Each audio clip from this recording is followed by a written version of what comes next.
मध्ये पाणी काही ठराविक पॉकेट्समध्येच तो पडला आणि फ्लडची जी परिस्थिती आहे ती वारंवार दिसते. ते मुळामध्ये काल जवळपास 186 मिलीमीटर पाऊस हा एका दिवसामध्ये नागपूरमध्ये पडला, पण त्यातलाही जवळपास 110 मिलीमीटर पाऊस हा 1 ते सव्वा तासाच्या अंतरात पडला. त्यामुळे अनप्रेसिडेंटेड अशा पद्धतीचा हा पाऊस होता आणि तोही जशी ढगफुटी होते तसा काही भागातच झाला.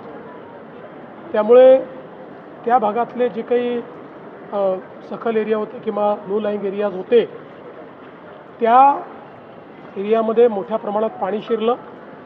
विशेषतः 3 शाळांमध्ये त्या ठिकाणी रेस्क्यू ऑपरेशन चालवावं लागलं आणि सर्व मुलांना, जवळपास 450 मुलांना बाहेर काढावं लागलं. प्रशासनाने अतिशय चांगलं काम केलं. काही ठिकाणी बोटी वापरल्या, काही ठिकाणी रोप वापरले आणि जे काही रेस्क्यू करायचं होतं ते अतिशय वेगाने सगळ्यांना रेस्क्यू केलं. त्यामुळे कुठली हानी त्या ठिकाणी झाली नाही. पण निश्चितपणे लोकांच्या घरामध्ये पाणी शिरल्यामुळे किंवा काही ठिकाणी मोठ्या प्रमाणात पाणी जमा झाल्यामुळे काही काळापर्यंत जनजीवन विस्कळीत होतं. पाणी निघून देखील लवकर गेलं. अजूनही काही भागांमध्ये पाणी आहेच, त्याच्यावर कारवाई चाललेली आहे. आजही काल जे काही आपल्याला अलर्ट दिले होते त्यात ऑरेंज अलर्ट नागपूरला दिलेला आणि संध्याकाळनंतर कदाचित पाऊस 5 वाजेनंतर मोठ्या प्रमाणात येईल अशी अपेक्षा आहे. प्रशासनाशी माझी चर्चा झाली आहे. प्रशासन पूर्णपणे तयारीत आहे. पण आता हे वेदर इव्हेंट्स मात्र सगळे चिंताजनक आहेत.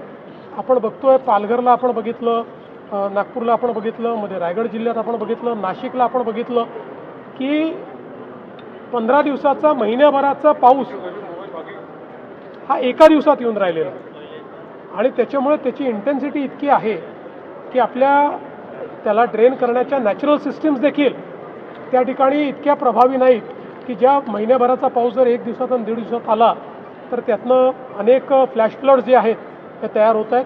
त्यामुळे याचाही थोडा विचार हा भविष्याच्या दृष्टीने करावा लागेल. नागरिकांचा जो रोष आहे तो पालिकेच्या विकास कामांना घेऊन आहे. सिमेंट रस्ते असेल किंवा ड्रेनेज सिस्टीम असेल, समन्वयाचा अभाव आणि विकास काही ठिकाणी हे देखील सत्य आहे की कामं चाललेली आहेत, ती अर्धवट आहेत, त्याच्यामुळे त्या ठिकाणी पाणी थांबलं.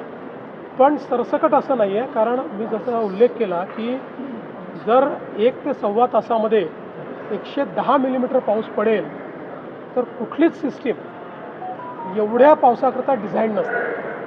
आपण सिस्टीम डिझाईन करताना गेल्या 20-25 वर्षातला जो डेटा आहे त्या डेटातला जो अधिकतम पाऊस आहे त्याच्यात 10% जास्त अशा पद्धतीनं ती सिस्टीम डिझाईन होते.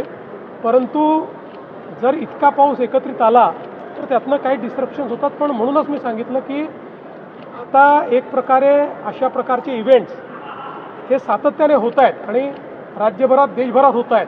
त्यामुळे याचाही विचार आपल्याला पुढच्या काळात करावा लागेल.